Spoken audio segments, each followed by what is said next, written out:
한국에서 운용 중인 탄도미사일 잠수함의 성능은 어떠한가? 두 종류의 미사일을 탑재하며 사거리는 1500km에 달한다.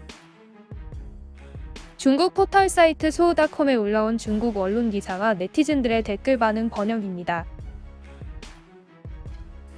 한국 해군은 세계 인류 해군은 아니지만 아시아에서 상위권에 있으며 강습 상륙함, 1만 톤급 이지스 구축함, 첨단 잠수함 등 없는 것이 없다. 최근 한국 해군은 특수한 신형 잠수함을 취역시켰는데 어떤 점이 특수할까? 그건 바로 디젤 잠수함이지만 잠수함 발사 탄도미사일과 순항미사일을 탑재하고 있기 때문이다. 도산한 창호함으로 명명된 이 잠수함은 한국의 장보고 3급 잠수함으로 수중 배수량이 4,000톤에 육박하며 공기무료 추진 체계를 탑재하고 있다. 즉 일반적인 공기 추진 시스템에 의존하지 않으며 잠수함의 은폐 능력이 크게 향상됐고 20일 연속으로 잠항이 가능해졌다. 잠수함에는 어뢰 발사관과 더불어 미사일 수직 발사기 6기가 장착되어 있다. 이 수직 발사기는 대함 미사일이 장착되어 있지 않지만 잠수함 발사 탄도미사일과 순항미사일을 발사할 수 있다. 한국 해군이 이 잠수함에 탑재하는 미사일 모델은 현무이 탄도미사일과 현무3 순항미사일의 개량형으로 알려졌다. 현무이는 사거리가 500에서 800km 수준이며 현무3은 최대 1500km에 이른다. 도산한 창호함은 재래식 잠수함으로 핵미사일 강대국들의 핵잠수함과는 비교할 수 없다. 그러나 이 잠수함은 50일 동안 마네리를 운항할 수 있고 SLBM까지 갖추고 있어 전체적인 힘이 인도의 아리안트급 핵잠수함에 필적한다. 인도 해군이 보유한 아리안트급 핵잠수함도 탄도미사일과 순항미사일을 탑재한다. 아리안트급에 탑재된 잠수함 발사 탄도미사일은 K-15 미사일로 사정거리는 700km에 불과하다. 한국의 도산한 창호급 잠수함은 한국 해군의 첫 SLBM 잠수함으로 이제 시작에 불과하다. 한국 해군은 도산한 창호함과 같은 급을 3척까지 건조하고 두 번째 배치부터는 배수량을 4,000톤 이상으로 늘리고 수직 발사기도 10기로 늘릴 계획이다. 모든 잠수함이 건조되면 한국 해군은 수중에서 80발에 가까운 장거리 미사일을 발사할 수 있는 능력을 갖게 되며 대규모 전투에 효과적인 수중 지원을 할 수 있게 된다. 이러한 탄도미사일 잠수함 건설 계획의 배후에는 항상 과소평가되어 온 한국이 있다. 한국은 인구, 면적, 천연자원 등에서 세계에서 수십 번째로 뒤처져 있는 나라이다. 그러나 2020년 한국의 GDP는 1조 6,400억 달러에 달했고 러시아를 제치고 세계 10위권에 올라있다. 1인당 GDP는 3만 달러를 넘어서 세계 26위에 랭크되어 있다.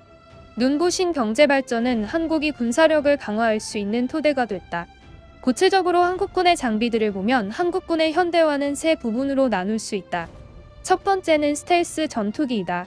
한국은 현재 KF-21의 첫 번째 시제기 조립을 완료했다. KF-21은 내부 무장창이 없는 준 스텔스기이나 아직 연구 단계에 있는 많은 스텔스기와 비교했을 때 KF-21은 굉장히 안정적이다. 두 번째는 탄도미사일 잠수함이다. 한국이 새로 취역시킨 이 잠수함은 재래식 동력을 사용한다 해도 AIP 시스템을 적용함으로써 항행 능력이 배가 됐다. 이런 방면에서 이 잠수함은 이미 핵잠수함의 형태를 갖추고 있다. 특히 잠수함 발사 탄도미사일과 순항미사일을 탑재하며 수중 원거리 미사일 타격 능력을 갖춘 국가는 세계 8개국에 불과하다. 한국은 도산한 창호함의 취역으로 그들 중 하나가 된 것이다. 장거리 미사일을 수중에서 발사할 수 있다는 것 하나만으로도 옆집 해상 자위대를 박살낼 수 있다. 세 번째는 항공모함이다. 한국은 최근 국산 중형 항모를 건조할 계획을 확정지었다. 이 항공모함은 만재 배수량이 45,000톤에 이를 것으로 보이며 F-35기 30대와 헬기 10여 대를 탑재할 수 있다. 한국은 이미 2만 톤급 강습 상륙함 2척을 건조한 경험을 가지고 있다. 따라서 4만 톤급 항공모함을 건조하는 것은 큰 어려움이 없을 것이다.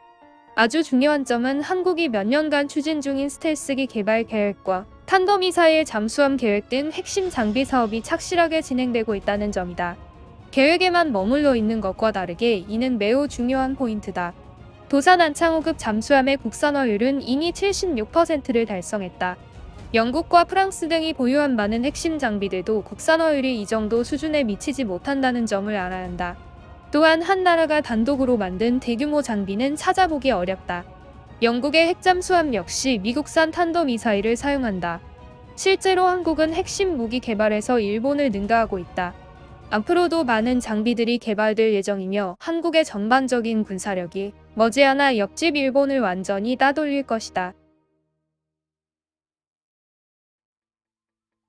확실히 한국의 많은 군사 장비들은 일본과 경쟁하고 있어. 우리는 곳곳에 적을 만들 게 아니라 한국과 연합해서 일본과 싸우는 편이 더 낫다. 장기적인 관점에서 한국의 다음 단계는 핵잠수함 개발일 것이고, 남과 북이 통일되면 전략 핵 전력을 갖추게 될 거다. 반드시 이런 무기 체계의 공격에 대비해야 하며 군비 지출을 대폭 늘려야 한다. 잠수함의 외관이 정말 멋지긴 하다. 중국의 공고 사명보다 훨씬 보기 좋고 공고 사명보다 훨씬 커 보이는 느낌. 우리는 공예나 기술이 부족하진 않지만 미학이 너무 부족함. 늘 한국과 비교하고 싶어하는 대만인들은 또 다시 무너졌다. 웃긴 점 한 가지. 북한이 탄도미사일을 보유하면 국제적 위협으로 제재되며 한국이 보유하는 것은 공명정대하다. 미국은 지난 몇 년간 끊임없이 대만에 무기를 팔고 있어. 왜 우리는 북한에 무기를 팔 수 없지? 미국을 의식하고 있는 건가? 아니면 한국의 반응을 고려한 걸까? 한국은 산업화 국가이고 자체 수요 말고 해외 수출도 가능하다. 작은 나라가 항모를 건조하는 건 어리석은 짓이다. 첫째로 거대한 함대를 구축할 수 없고, 둘째로 국토가 작아서 타격 목표가 되기 십상이야. 이제야말로 자신감에 미천이 생겼네. 한국과 일본이 조용히 힘을 모으며 중국의 안보 위기를 초래하고 있음을 경계해야 된다. 북쪽에 있는 것에 대해서도 같은 제목을 쓸 수 있지 않나. 한국인들은 언제 혼자 힘으로 자국을 침략한 이웃나라를 물리친 적이 있는가? 전략적 동맹이야말로 자국 안보를 담보하는 초석이다. 납축전지의 가장 큰 장점은 안전하다는 것이고 리튬전지는 자연 발화할 가능성이 있어.